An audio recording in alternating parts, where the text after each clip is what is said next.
Good evening, everyone. Welcome to the November 18th regular meeting of Council. I'd like to first recognize that we are gathered on the traditional territory of the Snuneymuxw First Nation. Our clerk tonight will be Ms. Nicolina Verkar.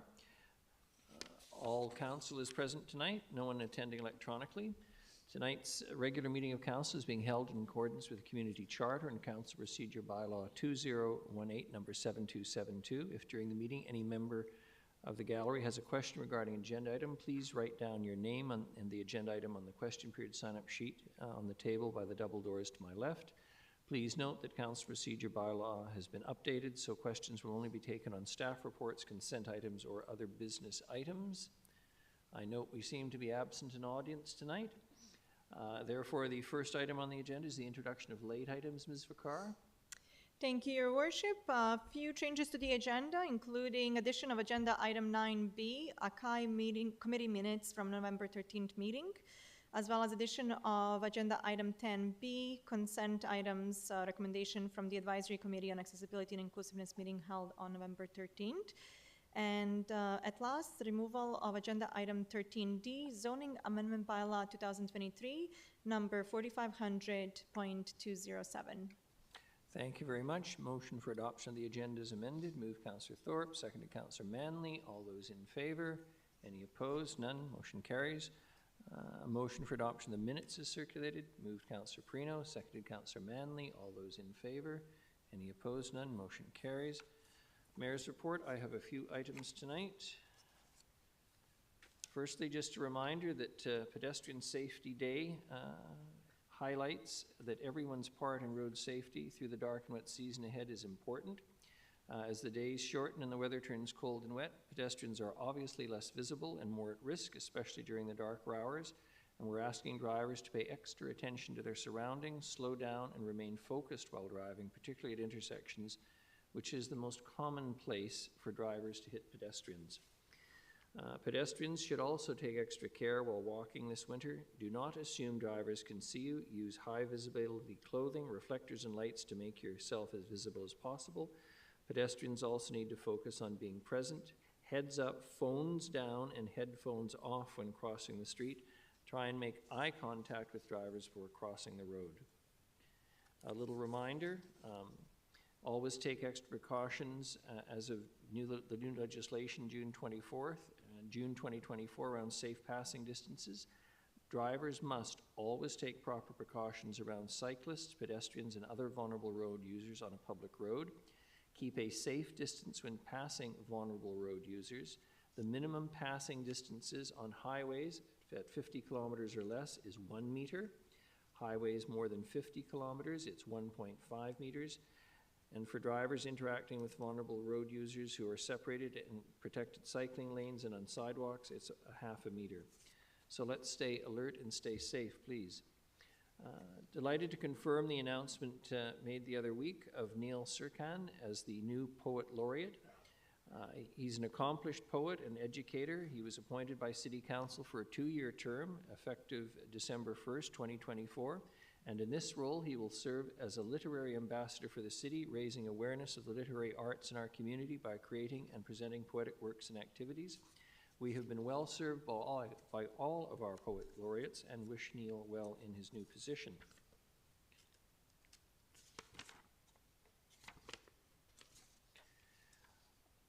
The City of Nanaimo has extended the call for applications to the new Nanaimo Performing Arts Guild.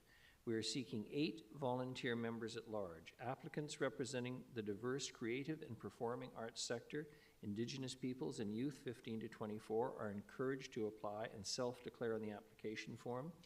Applications will be accepted until 4 p.m. on Friday, November 29th, 2024. And please visit nanaimo.ca for the link to the application form and more information about the Guild. And finally, the Westwood Lake Improvement Project Phase 2 is well underway. An exciting update for the project is the addition of a public art piece by urban design roster artist David Martinello from Alternative Woodworks. His artwork is named Creation, and he describes his art as, quote, intended to be evocative of a forest with dimension, texture, depth, and color that will inspire thoughts of adventure into the park.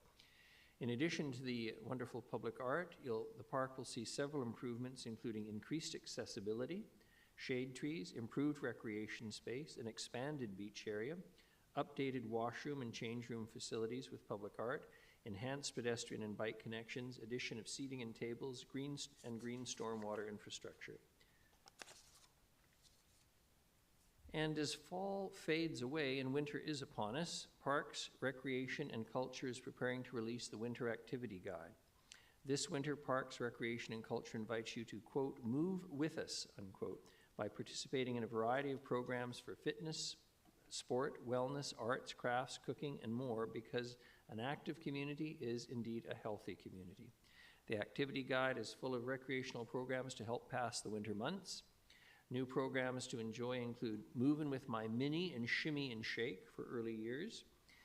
For school-age children, look out for Kids Snow Camp and Bowen After School Nature Club. For children and youth with diverse abilities, there are 2 new amazing programs called Silly Saturdays and Musical Adventures. For teenage youth, a new Spare Blocks Drop in Volleyball at Oliver Woods. And finally, for adults and seniors, there is Cardio Core, Jump Rope Fitness, Gouda Cheese Making, and Intro to Landscape Design. The Winter Activity Guide registration date is this Wednesday, November 20th, starting at 6 a.m. online at recreation.nanaimo.ca by phone or in person at all 5 community recreation centers. And staff are thrilled to launch the start of the new season. Look forward to passing the winter months together. And that is it for the Mayor's report. We have no presentations. Committee minutes are just for receipt. It's the minutes of the Design Advisory Panel meeting held on September 26th, and the minutes of the Advisory Committee on Accessibility and Inclusiveness held on November 13th. Item 10 is the motion for adoption of consent items. Unless someone wants something pulled, the motion to adopt the consent items moved Councillor Thorpe, seconded Councillor Hemmons. All those in favor? Any opposed? None. Motion carries. We have no delegations unrelated to agenda items. And the first report under 12 is Management Terms and Conditions Bylaw Amendment. And that's you, Mr. Van Horn. Please, welcome. Thank you very much. Good evening, everyone. The Management Terms and Conditions of Employment Bylaw is before you tonight for proposed amendment.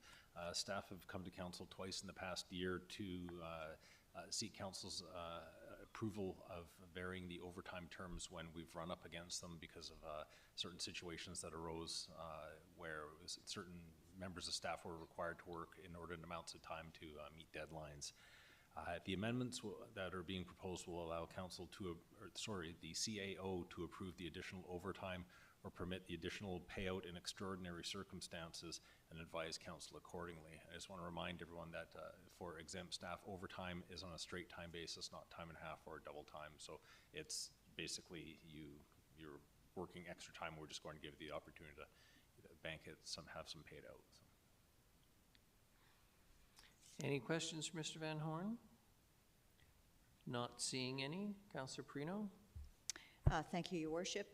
We'll move the motion that Management Terms and Conditions of Employment Amendment Bylaw 2024, number 7273.03, a bylaw to amend the provisions of the Management Terms and Conditions of Employment Bylaw 2019, number 7273, pass first reading.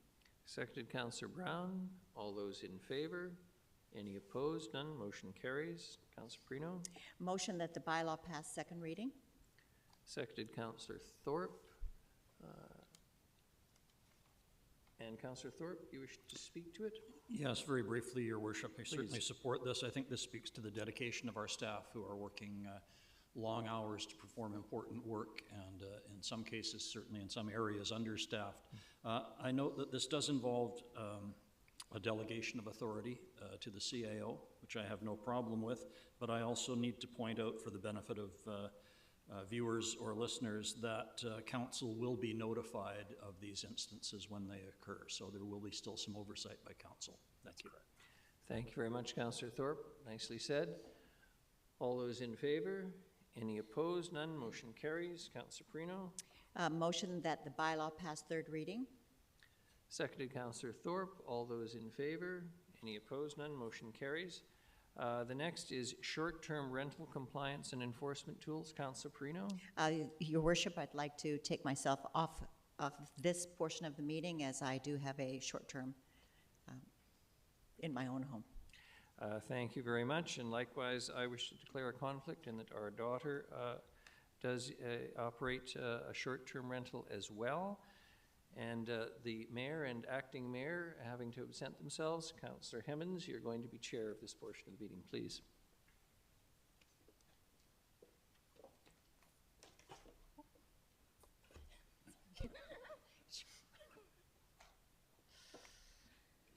Right.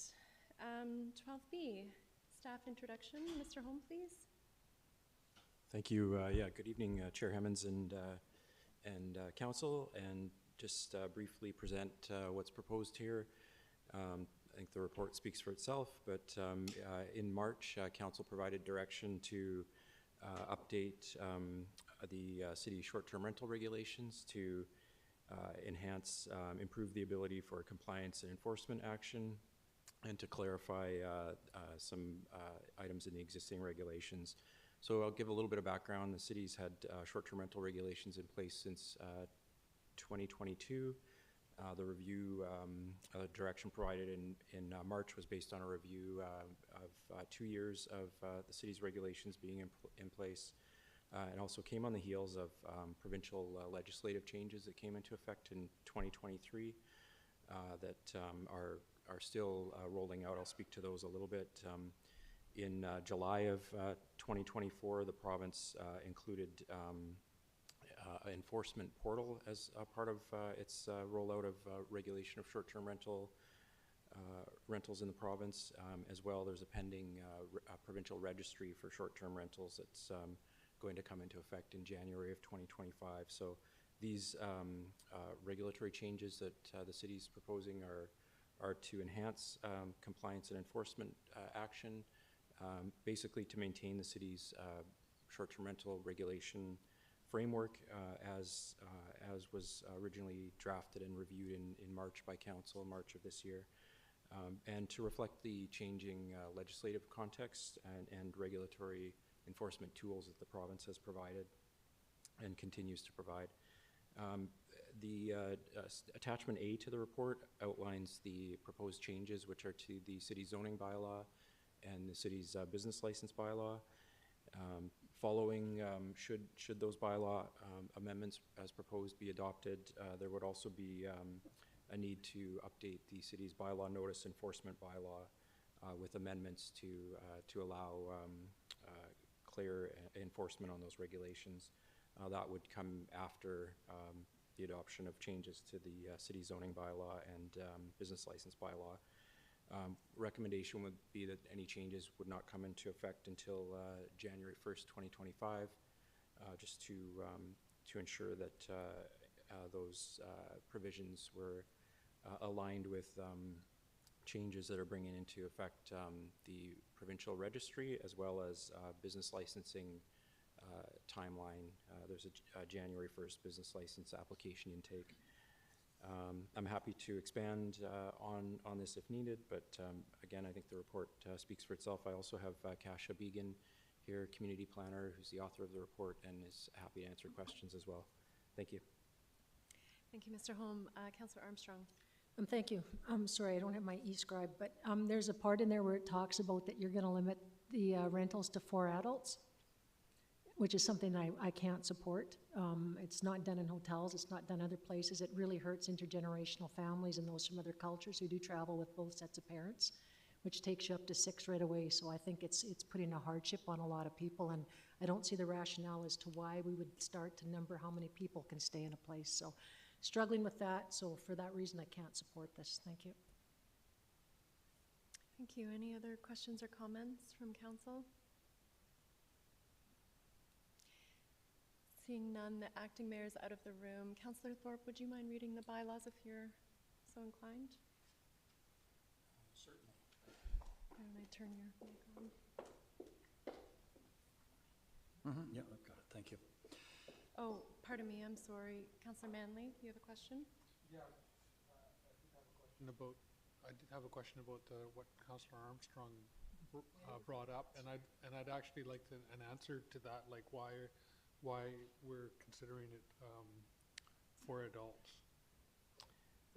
Yeah, thank you, through the chair to Councillor Manley's question. So it would help with enforceability and as well looking at limiting the scale of the impact of the short-term rentals as well. But generally, my understanding, and Ms. Began can speak to it a little bit, maybe I'll pass it over to her to speak to a little bit, but enforcing on the number of adults staying in the short-term rental is easier than enforcing on the number of bedrooms, which is what we previously had included in the regulations, or in the current regulations that the city has in place. Maybe if you don't mind, I could invite Ms. Began to expand on that if needed. Thanks. By all means. Thank you. Good evening, everybody. So currently, the way the regulations are drafted in our zoning bylaw, we allow either 6 or 4 adults, but it depends on the zoning. The decision has been to move away from regulating based on zoning and simply regulating based on entire dwelling unit versus bedrooms. And so after speaking with the business license as well as enforcement staff, it was recommended that we start with a lower number of 4 and monitor how that goes. And if all goes well, then when we come back for review in a year from now, look at expanding it to 6. But however, based on the fact that it now allows apartments, which relatively are small, we wanted to reduce the potential impact and monitor it and see if potentially it could accommodate 6 guests. And that does not include children. So we did include the definition of adults, which are 19 years of age and older. So you could come with a family and your children as long as they're under the age of 19. So they aren't counted as guests per the zoning regulations. And that's a very common practice across all the jurisdictions that we looked at. So other jurisdictions are following similar style of regulation? That's correct. I'm curious about that because you can have your own house, your own home up for a short-term rental, and if you live in a really large home, somebody might want to rent it out for a wedding or for a larger family gathering. I know like some of the ski lodges you can go to, there's up to 9 bedrooms in them, and you can get a lot of people gathered in one place, and why we wouldn't allow that for a short-term rental in a large home like that. Yeah, I could speak to that through the chair. Again, it's to limit the impact as well. We've seen cases, and you've heard in the media, where you end up with many adults. Maybe they're like a more of a party environment. And generally, I mean, this would allow for, as Ms. Began suggested, two families, because we're not looking at limiting the number of minors. So really the limit on the number of adults would prevent sort of more of trying to limit the impact to prevent sort of a party environment, some of the negative implications that come with that, and support families, 2 families staying there with adults and unlimited number of children. Right. And generally that's as consistent with other approaches across the province. Okay. I suspected that it was related to parties, because I know that short-term rentals are used for those and could be very disruptive. So, okay, thank you for that. Councillor Armstrong. Yeah, I just wanted to know what communities had that, because I couldn't find them. Through acting mayor to Councillor Armstrong, I apologize, I don't have that information in front of me, but it varies between 4 to 6 to 8, but generally there was a maximum, because we also have to take into consideration parking, and what the parking impacts would be the more guests that we allow to stay at a short-term rental. So we want to be cognizant, like Mr. Holm mentioned, is what are the impacts on the surrounding community, because through bylaw enforcement, the complaints that did come in were relating to noise and too many guests, so we're just trying to align the regulations with what our bylaw enforcement staff have already seen. Yeah, I just find it interesting that we want to eliminate parking minimums, but now we're putting on parking minimums. Thank you. Thank you, Councillor Armstrong. Councillor Thorpe? Are we ready for the? I'm not seeing any other questions. Okay, thank you. Thanks, Madam Chair, I will then move that zoning bylaw amendment bylaw 2024, number 4500.233, a bylaw to amend the short-term rental regulations, pass first reading. Seconded by Councillor Manley. Thank you. No debate on this first one. All those in favor? Any opposed? Councillor Armstrong opposed? Or Councillor Thorpe? Thank you. I'll move that zoning bylaw amendment bylaw 2024, number 4500.233, pass second reading. Seconded by Councillor Manley. Any discussion? Seeing none, all those in favor? Opposed? Councillor Armstrong is opposed. And I will move that council direct staff to proceed to a public hearing for zoning bylaw amendment bylaw 2024, number 4500.233, prior to consideration of third reading and final adoption as required by section 4641 of the Local Government Act. Seconded by Councillor Manley. All those in favor? Any opposed? Councillor Armstrong is noted as opposed. There's a companion bylaw, business license bylaw 2021, number 7318. Does that have any staff introduction, or was that rolled into the previous? Rolled in? Thank you. Councillor Thorpe? Thank you, Madam Chair. I will move that business license amendment bylaw number 7318.02, a bylaw to clarify the license terms of short-term rentals, pass first reading. Seconded by Councillor Manley. All those in favor? Any opposed? I see none opposed. I will move that business license amendment bylaw number 7318.02 pass second reading. Seconded by Councillor Manley. Any comments or questions? Seeing none, all those in favor? Any opposed? I see none opposed. And I will move that business license amendment bylaw number 7318.02 pass third reading. Seconded by Councillor Manley. All those in favor? Any opposed? I see none opposed. Thank you.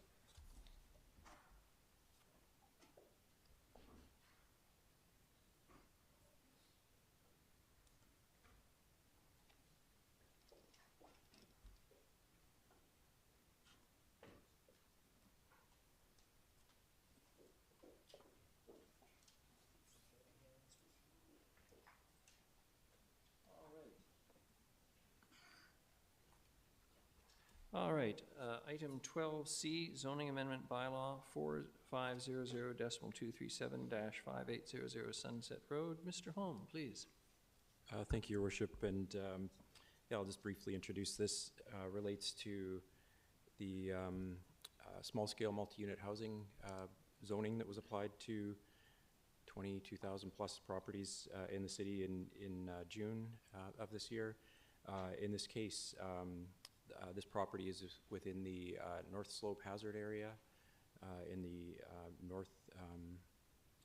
northern portion of the city on Sunset, and in that area, based on the hazard regime that's in place related to slope hazard, North Slope hazard, there's an 80-meter recommended geotechnical setback from the or geotechnical hazard assessment area from the top of the bank. You can see it actually outlined on the attachment on the screen overhead. When the city applied the small-scale multi-unit housing zoning in the summer, in June, the setback was based on a GIS, sort of a high-level geographic information system, a mapping analysis. We don't have survey accurate information related to the setback. This property then was excluded from the small-scale multi-unit housing zoning based on the city's assessment of 80 meters from top of bank using the high-level geographic information system mapping. The property owner has since come forward with survey accurate information identifying that the property is actually outside of 80 meters, which is the geotechnical hazard assessment area. As such, the property is actually required to be rezoned to the small-scale multi-unit housing, the R5. It's not exempt based on the hazardous condition that exists because it's actually outside the hazard area based on a survey assessment, whereas the city's assessment at a higher level had it included in the hazard area. So essentially, council under the provincial legislation, we'll have to, it's not exempt based on a hazardous condition. We'll have to rezone the property to support small-scale multi-unit housing. And in this case, the bylaw can be introduced and right through to adoption in the same evening, as a public hearing is prohibited for this item as well, and there's no other approvals required. I'm happy to take questions. Thanks. Thank you very much. Any questions for Mr. Holm? Not seeing any. Councillor Perino? Thank you. Motion that zoning amendment bylaw 2024 number 4500.237 to rezone 5800 Sunset Road from single dwelling residential R1 to 3 and 4 unit residential R5 pass first reading. Seconded, Councillor Manley. All those in favor? Any opposed? None. Motion carries. Councillor Perino? Motion that bylaw pass second reading. Seconded, Councillor Hemmons. All those in favor? Any opposed? None. Motion carries. Motion that the bylaw pass third reading. Seconded, Councillor Hemmons. All those in favor? Any opposed? None. And finally, motion that zoning amendment bylaw 2024 number 4500.237 to rezone 5800 Sunset Road from single dwelling residential R1 to 3 and 4 unit residential R5 be adopted.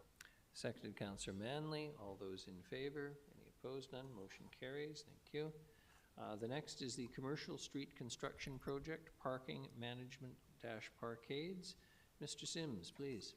Thanks, Your Worship. Appreciate the opportunity to be here tonight. And this responds to Council's meeting of about 4 weeks ago and direction to look at options for parking, free parking within the parkades, similar to commercial drive or commercial street free parking. Mr. Rose is here, the author of the report, and he can give a brief introduction and certainly answer any questions. Thanks. Thank you very much. Any questions for Mr. Sims?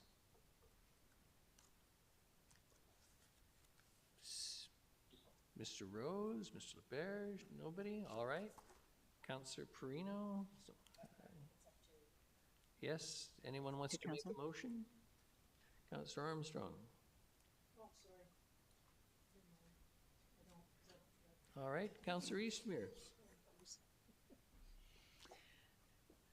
Thank you to staff for taking the time to do this report. I did bring the motion forward originally, and I appreciate seeing some options to provide free parking in the parkades to help draw more folks downtown as we deal with the commercial street redevelopment project.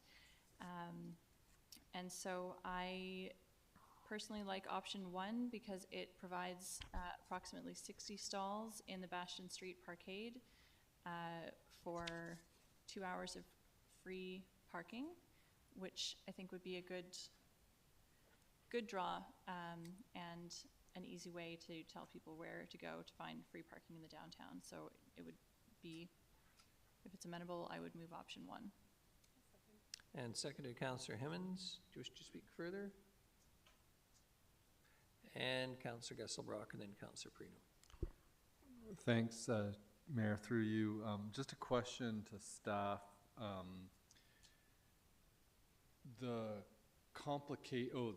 first in the parking lot, I think it's the Port Place Center parkade, the one that's like attached to here. There's already 20 parking spots in there that are available for 2 hours free. Is that correct? Through the worship, that's correct. They're leased to Anthem Properties that manages the retail end, and it's for their retail customers. Okay, and just a question with that, like say if there's free parking that we did there, an additional 30 stalls, is it pretty much the same to, if like we did that and 30 stalls potentially at Bastion, is it the same to administer it, or would you have to have enforcement like change their approach in 2 locations? Like, does it complicate things? I think from an enforcement perspective, the simplest approach for staff would be to allocate certain levels of the Bastion parkade, because we can demarcate it because it's much less busy than Harbourfront and Port of Nanaimo parkades, We have a lot of different users, the hotels, the credit union, the Port Theatre, the conference center itself. So at certain times it gets very busy with a lot of different user groups. Bastion Street administration, we do have monthly pass holders, but it would be a much more straightforward solution for enforcement and for staff. Okay, thanks for that. And just speaking of the motion, I had dinner on Commercial Street this evening and asked the owner there, you know, what's it been like with the construction? Has it been impacted? And the first thing he said is there has been an impact, and the second word out of his mouth was parking. And you know, I think there's going to be an improvement down there, and he also said he's looking forward, you know, in the 8 months when it's done, because he's excited to what it's going to do. But this interim impact is noticeable, and we've got to do, I think, everything that we can to support the businesses that we're ultimately trying to help out with the changes. So I'm a little bit tentative. You know, I think having additional parking at the Bastion Street is good for free, but I'm concerned, you know, it's not as favorable of a spot that people would like to use compared to the Port of Nanaimo, the one attached to the conference center parkade. But I'm willing to support this motion now and see, you know, the impacts of it, and I think it'll be, you know, really appreciated, this effort. And yeah, let people know there's more free parking downtown, and come down and do your shopping this Christmas. Thank you. In order, Councillors Prino, Hemmons, and Thorpe. Thank you, Your Worship. My question is, this is the option that was put forward that has been moved is for 60 stalls. My concern is, with so many user groups in the area, does 60 stalls inhibit the regular users? Should we be looking at 60 or should we be looking at 30? And I'm not sure if staff can answer that question, but I'm concerned that 60 could be too heavy.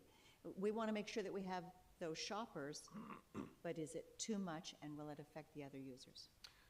Through Your Worship, thanks for the question. That was the big debate among staff. So we feel pretty confidently that we could accommodate 60 stalls in the Bastion Parkade. If we were to move it in one of the other two parkades, then it does become a conflict with monthly pass holders and other user groups, particularly our hotels, because we reserve for each of the hotels 50 stalls, but they have, you know, 160, 170 rooms.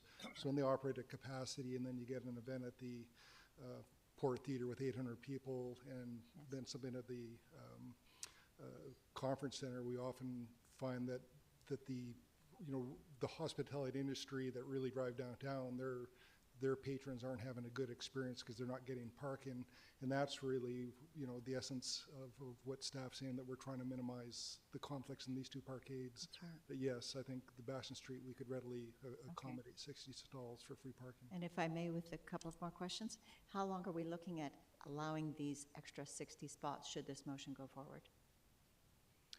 To the end of the construction time? To the end of construction is my understanding. Okay, which is approximately when? Do we have May of 2025. Okay, and are we going to do a signage to make sure that our shoppers know, and Yes, just to absolutely. communicate this to the level that if we are going to do this, and there's a cost to the community to do this, it's so worthwhile if people know about it. Yes, absolutely. There will be a cost and the loss of revenue and signage, but certainly we'll advertise it appropriately. Great, thank you. Hearing this, I'll be supportive. Thank you. Thank you very much. Councillor Hemmons. Thank you, Your Worship. Related to the financial piece, so in the report it's noted that there will be a monthly revenue loss of approximately $5,000 for those 60 stalls.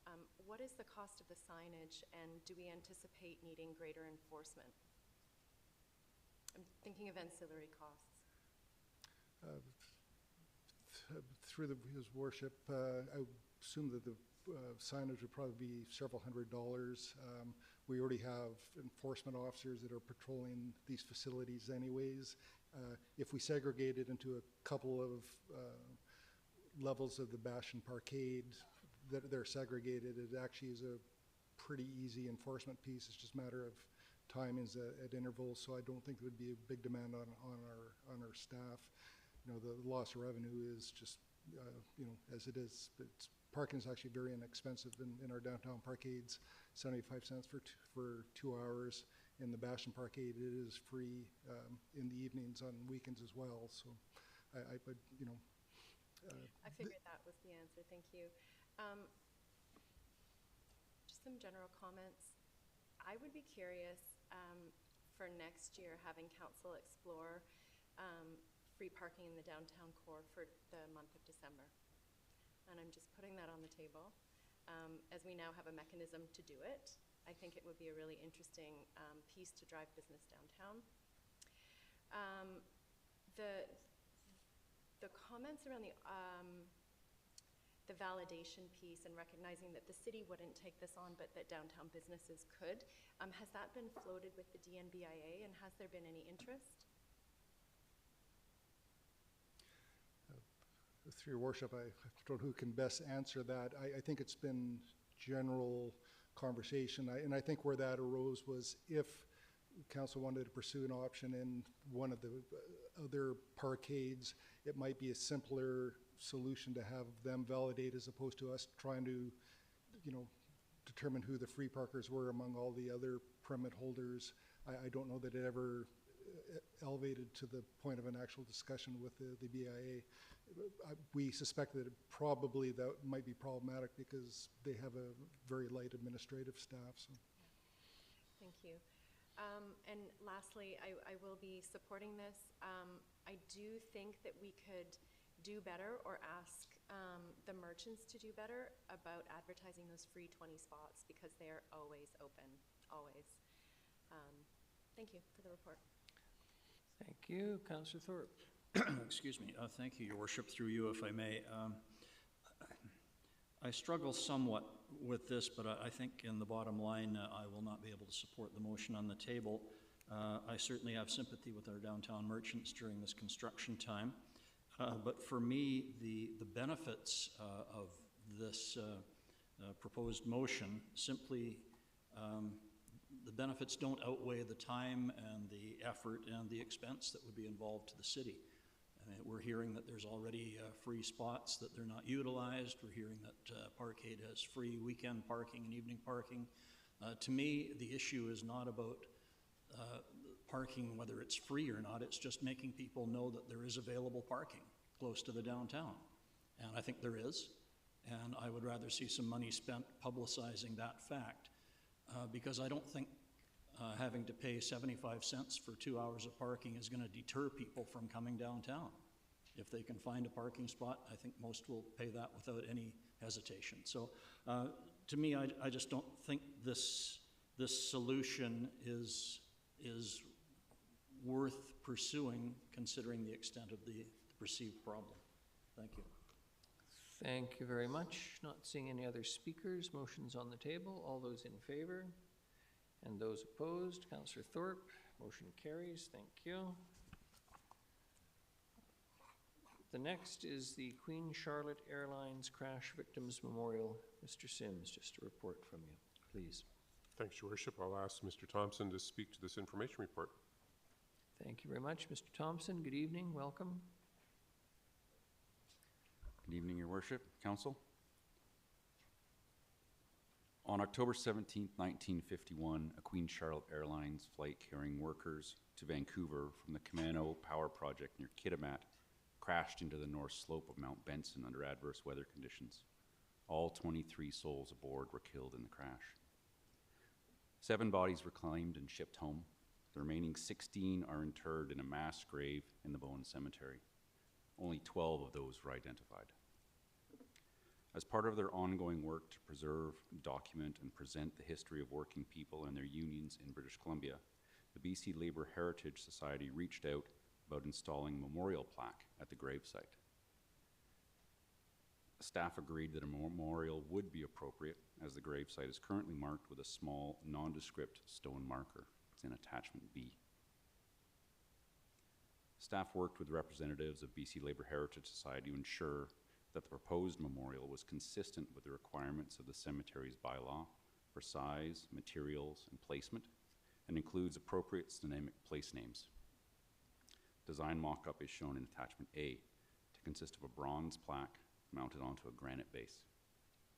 BC Labour Heritage Centre is paying for the manufacture and placement of this memorial. Open any questions? I'm not seeing any, Mr. Thompson. Thank you very much for this. Councillor Perino, sorry. Sorry, Your Worship, just a very quick question. Are the names of the deceased on the plaque? The names of the deceased are not on the plaque. They won't be, they won't be. Okay, thank you. Thank you very much. The next item is bylaws. Firstly, 13A, Highway Closure and Dedication Removal Bylaw 2024, number 7376. And is there anyone here who wishes to speak with respect to Highway Closure and Dedication Removal Bylaw 2024, number 7376? I'm not seeing anyone, and I assume no one's online. Councillor Perino? Thank you, Your Worship. Motion that the Highway Closure and Dedication Removal Bylaw 2024, number 7376, to provide for highway closure and dedication removal of an unnamed lane adjacent to 2209 Bowen Road, pass third reading. Seconded, Councillor Hemmons. All those in favor? Any opposed? None. Motion carries. The next, 13B, Cemetery Bylaw Amendment Bylaw 2024, number 7084.02. Councillor Perino. Motion that Cemetery Bylaw Amendment Bylaw 2024, number 7084.02, a bylaw to authorize Commonwealth War Graves Commission Memorial and other housekeeping amendments be adopted. Seconded, Councillor Thorpe. All those in favor? Any opposed? None. Motion carries. Councillor Perino. 12C, Fees and Charges Amendment Bylaw 2024, number 7336.11. Motion that Fees and Charges Amendment Bylaw 2024, number 7336.11, a bylaw to amend the cemetery fees and charges be adopted. Seconded, Councillor Thorpe. All those in favor? Any opposed? None. Motion carries. We have no correspondence, not aware of any notices of motion, no other business. I think it's safe to say there's no question on the question period sheet. Councillor Hemmons moves the motion to adjourn, seconded by Councillor Perino. All those in favor? Any opposed? None. Motion carries. Thank you very much, everyone, for tonight.